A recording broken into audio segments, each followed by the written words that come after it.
Dans quel ordre faut-il mixer les instruments lorsque l'on commence à travailler sur son mix final et qu'on amène donc les instruments un par un pour prendre la balance? Est-ce qu'il y a une méthode? Est-ce qu'il y a une meilleure façon de faire? Eh bien, c'est ce que nous allons voir dans cette vidéo. Amis musiciens, bonjour et bienvenue, Thierry de ProduireSaMusique.com. Je vous aide à créer de la musique de qualité professionnelle dans le home studio et pour ce faire, j'ai écrit un petit guide totalement gratuit pour bien débuter ou pour vous améliorer avec la bonne méthode pour travailler dans le home studio. Vous pouvez le télécharger gratuitement, vous trouvez le lien en dessous de cette vidéo. Et donc, dans cette vidéo, nous allons parler du bon ordre pour mixer, du bon ordre pour amener ces instruments dans le mix. Par quoi faut-il commencer? Pour ce faire, on va voir trois méthodes différentes qui vous permettront peut-être de trouver votre meilleure façon de faire, votre bonne façon de faire. Comme je dis souvent, en mix, il n'y a pas vraiment de juste ou de faux. C'est très souvent des techniques personnelles et l'important, c'est de trouver vraiment ce qui nous convient et la méthode avec laquelle on est la plus à l'aise. Donc, on va voir ces trois grandes méthodes, on va dire, qui sont peut-être les plus populaires ou les plus souvent utilisées. Et puis, à vous de voir ensuite, en travaillant autour de ces méthodes, qu'est-ce qui vous convient le mieux. Alors, bien sûr, on va partir ici du principe que vous avez pris votre niveau d'enregistrement, votre gain staging correct, c'est-à-dire quand vous avez enregistré soit vos instruments extérieurs ou votre voix, ou que vous avez transformé vos instruments VST en audio, que vous avez pris un niveau d'entrée qui n'est pas trop fort ni trop faible. Ça, j'en parle dans une autre vidéo dont je vais également vous mettre le lien, donc n'hésitez pas à y retourner pour voir de quoi on parle. Donc, je pars du principe qu'on a fait son gain staging correctement en entrée et que là, on arrive vraiment au moment où on va commencer vraiment à mixer. Donc, on va commencer avec trois méthodes, plutôt je vais vous présenter trois méthodes différentes et on va commencer donc par la première méthode qui est celle de travailler en premier les éléments les plus importants. Alors qu'est-ce qui se passe dans cette méthode-là? C'est que une fois qu'on a fait toute notre balance, tous nos enregistrements au bon niveau, on va donc mettre tous nos faders à zéro, ou plutôt à les baisser complètement. Donc on va couper tous les instruments. Et ensuite, on va amener dans le mix les instruments un par un en commençant par les éléments principaux du type de musique qu'on est en train de faire. Alors ça va dépendre évidemment du genre dans lequel on travaille. Quel est l'élément principal? Si vous faites beaucoup de musique chantée, forcément ce sera la voix. Donc on va peut-être commencer par la voix, mais c'est pas forcément, ça peut être de l'instrumental, je veux dire de la musique par exemple type musique de jeux vidéo ou musique type TV, cinéma, etc. Donc ça peut être des éléments principaux qui vont jouer la mélodie ou alors la voix lead d'une production voix. Et donc, si vous travaillez des musiques assez contemporaines qui sont souvent chantées et qui utilisent souvent, par exemple, un kick et une basse qui sont assez mis en avant, on va pouvoir commencer par monter ces éléments. Alors moi, personnellement, j'aime bien commencer avec mon kick et ma basse parce que comme ce sont des fréquences qui utilisent beaucoup de place et beaucoup de puissance sonore, ça me permet de prendre une bonne balance. Donc, je commence par ces éléments, peut-être kick, basse, peut-être le piano principal ou le synthé qui va jouer les accords. Et puis par-dessus, je vais mettre ma voix et travailler ces éléments, prendre vraiment la bonne balance, les mettre vraiment bien ensemble.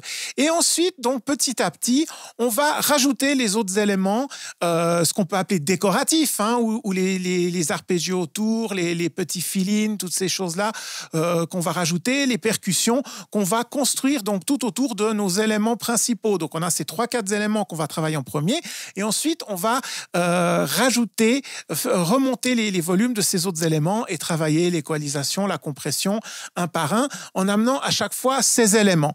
Donc ça, c'est vraiment la méthode, j'ai envie de dire, la plus sûre si vous avez de la peine à imaginer votre mix dès le début et que vous voulez vraiment commencer par travailler par les éléments que vous devez mettre en priorité dans votre mix et que vous devez absolument faire entendre en priorité.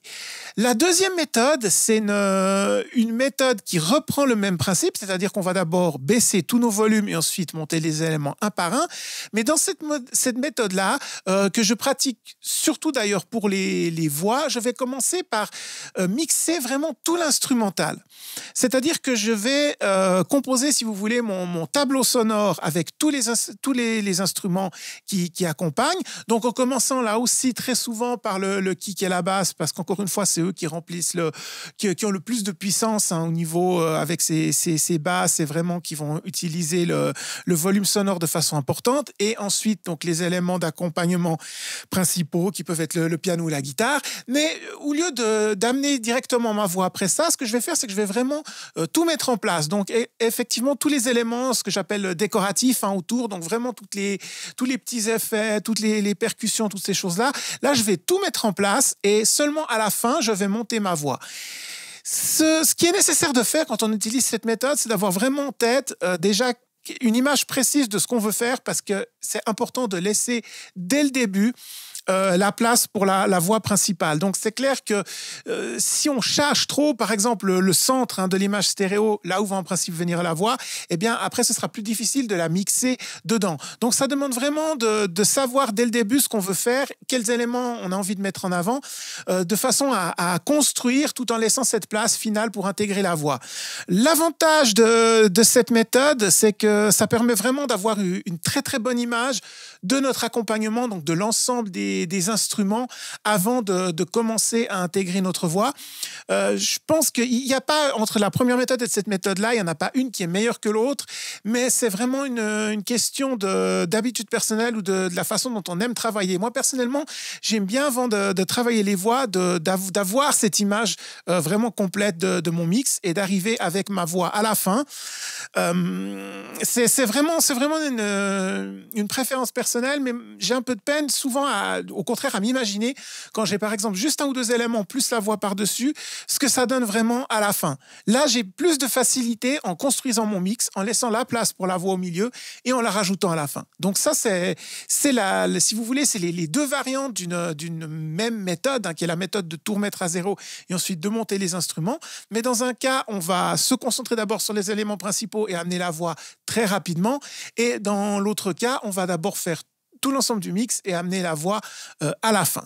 Et puis la troisième méthode dont je voulais vous parler, qui est celle qu'aujourd'hui j'utilise le plus, c'est la méthode de travailler d'après un rough mix. Alors le rough mix, qu'est-ce que c'est? C'est en fait le mix ou la balance qu'on obtient en travaillant sa pré-production en travaillant sur la composition, c'est-à-dire qu'à mesure qu'on compose, qu'on enregistre des éléments, qu'on enregistre peut-être sa voix, etc., on va forcément prendre une balance initiale et de plus en plus dans les productions modernes, dès l'étape de la composition, on fait de l'équalisation, on fait de la compression, on met des effets. Donc on arrive, avant vraiment le mix, on arrive avec une production, une composition qui est souvent à 80, voire parfois 90% déjà mixée. C'est-à-dire que plus on a d'expérience, généralement, plus on va savoir dès le début, là, tiens, j'ai ce son-là, je sais que je vais mettre tel et tel effet dessus et qui va être à tel et tel niveau dans mon mix. Et sans vraiment trop travailler dessus, mais on va naturellement déjà le mixer, si vous voulez, le pré-mixer. Et à mesure qu'on ajoute les éléments, eh bien, on va commencer à faire le travail de mix, mais pendant cette phase de composition ou ce que je peux appeler de pré-production, en fait. Et donc, ça, c'est quelque chose qui est peut-être pas forcément évident à le faire quand on commence. Donc, si vous n'y arrivez pas parce que vous êtes dans vos premiers mix ou dans vos premières compositions, c'est absolument pas grave, il n'y a pas besoin de s'inquiéter. Mais c'est peut-être quelque chose que vous aurez de plus en plus l'envie de faire à mesure que vous vous habituez à ce travail de composition et de mix. Parce qu'aujourd'hui, de plus en plus dans le home studio, et particulièrement quand on travaille, quand on enregistre et qu'on mixe intégralement ou presque dans un ordinateur, eh bien, ça devient naturel d'un peu mélanger cette phase composition, mixage, enregistrement. Tout se fait un peu en un selon l'inspiration. On a une idée dès qu'on trouve un son. Voilà, là, je sais qu'il faudrait que je l'équalise de cette façon. Là, je sais qu'il faut que je coupe les basses. Là, il faut que je monte telle ou telle fréquence. C'est quelque chose qui vient avec l'expérience. Et donc, généralement, on ne va pas attendre la phase de mix pour mettre cela en place. On va le faire à mesure qu'on compose. Alors, dans ce cas-là, la phase de mix, à quoi donc elle correspond? Eh bien, on a un rough mix, donc c'est-à-dire qu'on a tous nos éléments qui ont déjà été plus ou moins mis avec le bon niveau, la bonne balance. On a déjà un certain nombre d'effets. On a déjà un panning qui est plus ou moins fait. Et donc, dans ce cas-là, on va pas tout remettre à zéro et reprendre le travail qu'on a déjà fait. Dans ce cas-là, on va garder la balance qu'on a initialement obtenus et ensuite on va retravailler les instruments un par un pour les affiner.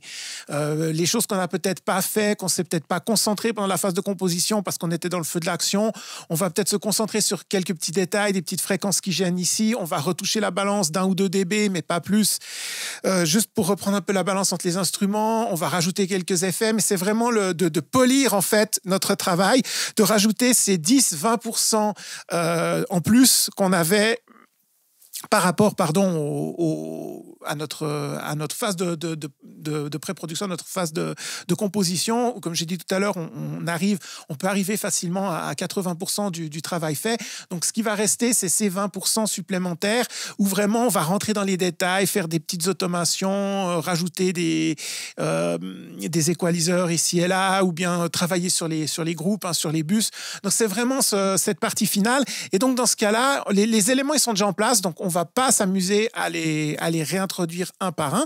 On va garder la balance telle qu'on avait et ensuite, on va travailler petit à petit. Alors, une astuce qu'on peut faire dans cette situation, c'est au lieu de tout remettre à zéro, comme j'ai dit, et de recommencer la balance, ce qui sert à rien, ce qui est une perte de temps, ce que je fais, c'est que je mute par contre les instruments et ensuite je les réintroduis, donc je les démute simplement un par un.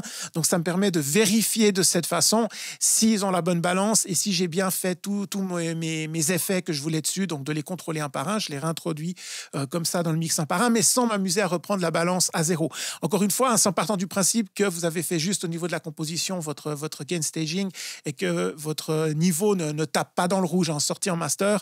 Ça, c'est toujours important. Si vous voyez que vous tapez dans le rouge, c'est que vous avez soit alors été trop chaud au niveau du gain staging, soit effectivement que votre balance est trop élevée tout simplement. Donc dans ce cas-là, effectivement, ça peut valoir la peine de revenir en arrière et de remettre à zéro pour prendre une balance qui soit moins hot en sortie.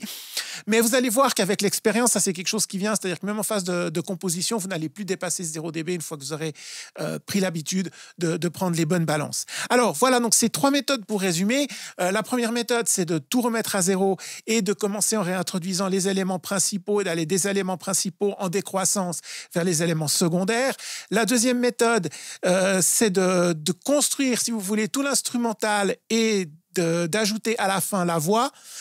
Donc ça, c'est une méthode qui marche spécialement justement pour les productions où il y a une voix, que ce soit pop, hip-hop, etc. Et la troisième méthode, celle aujourd'hui que je pratique le plus, mais qui demande justement de pratiquer un petit peu avant d'être à l'aise pour la faire, en fait, c'est de travailler sur notre off mix, c'est-à-dire d'utiliser la balance qu'on avait au moment de la composition et ensuite simplement de polir, de travailler les détails pour obtenir le mix final.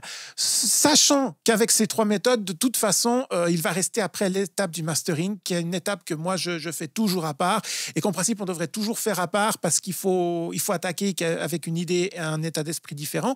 Si vous mettez des effets sur vos bus, sur vos groupes finaux, bien sûr, ça se fait au niveau du mix, ça y a absolument aucun problème, mais le mastering, on le laisse à part, donc ça, c'est un élément sur lequel on aura l'occasion de revenir, mais qui ne fait pas partie, en fait, de ces 3 méthodes-là. Voilà, donc j'espère que cette vidéo aura pu vous aider à trouver un peu votre façon de travailler. Encore une fois, ça, c'est les 3 grandes lignes, si vous voulez. Après, c'est à vous de trouver vraiment la méthode qui vous convient, celle sur laquelle vous vous sentez le plus à l'aise. L'important, c'est qu'au final, vous ayez vraiment réussi à prendre la bonne balance et à mettre les éléments capitaux en avant. Voilà, donc c'est tout ce que j'avais à vous dire pour aujourd'hui sur ce sujet. On aura très certainement l'occasion de revenir plus en détail sur toutes ces méthodes. Si vous avez des questions précises, n'hésitez pas à les laisser dans les commentaires et à me donner votre avis sur votre façon de mixer. Moi, j'y réponds ou alors je me sers de vos questions et de vos remarques pour faire une prochaine vidéo sur le sujet. Et puis, en attendant, je vous laisse expérimenter et bien vous amuser avec vos mix audio. Et je vous dis à très bientôt. Bye bye.